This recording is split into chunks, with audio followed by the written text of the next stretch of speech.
ভগবানও অনেক সময় ভক্তের কাছে হেরে যান। কিসে হেরে যান? ভক্তির কাছে। এক সময় জরাসন্ধ মগধ রাজ্য থেকে 17 বার আক্রমণ করেছিল মথুরাকে। প্রত্যেকবার ভগবান শ্রীকৃষ্ণ বলরামকে সঙ্গে নিয়ে তিনি জরাসন্ধকে হারিয়ে দিয়েছিলেন। এই বারবার হারার জন্য জরাসন্ধ তার রাজ্যের যত সাধুগুরু বৈষ্ণব আছে তাদেরকে ডাকলো রাজসভায় ডেকে এনে তারা বলল যে আপনারা আমার রাজ্যে বসবাস করেন, আমার রাজ্যে যা কিছু শস্য আদি উৎপন্ন হয় সেগুলোই তো আপনারা সেবা করেন, সব কিছু আমার রাজ্য থেকেই সেবা করেন। তার জন্য এবার আপনারাই হবেন আমার যুদ্ধের মূল কাণ্ডারী। এবার আমি যখন মথুরা আক্রমণ করব আপনারাই সবার সামনে থাকবেন এবং যুদ্ধে অংশগ্রহণ করবেন। তখন আর যদি এই যুদ্ধে আপনি বা আপনারা অংশগ্রহণ না করেন আপনাদের প্রাণদণ্ড দেব। তখন বাধ্য হয়ে সাধুগুরু বৈষ্ণবদের ভিতর একজন সাধু তিনি যখন জরাসন্ধ আক্রমণ করেছিল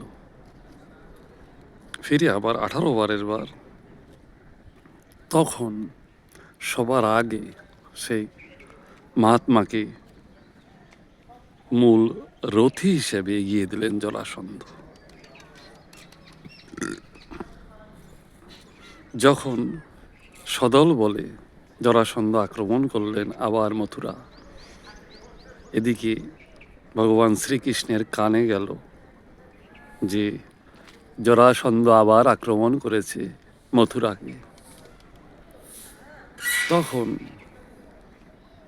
ভগবান শ্রীকৃষ্ণ বলরামকে সঙ্গে নিয়ে পুনরায় প্রতিহত করার জন্য রেডি হলেন, প্রস্তুত হলেন।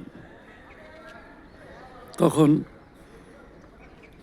যখন আক্রমণ করলেন জরাসন্ধ তখন ভগবান দেখলেন সবার আগে সাধুগুরু বৈষ্ণব দাঁড়িয়ে আছে রথের পরে।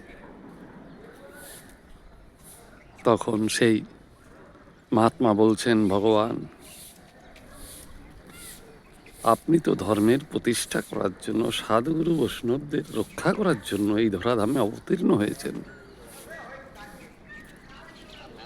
এবার যদি আপনি জিতে যান এই যুদ্ধ তাহলে কিন্তু আমরা এই রাজ্যে অর্থাৎ মগধ রাজ্যে যত সাধুগুরু বৈষ্ণব আছে সবাইকে কিন্তু জরাসন্ধ বলি দেবে, হত্যা করবে। অতএব আপনি এবার রণভূমি ছেড়ে চলে যান। তখন ভগবান চিন্তা করলেন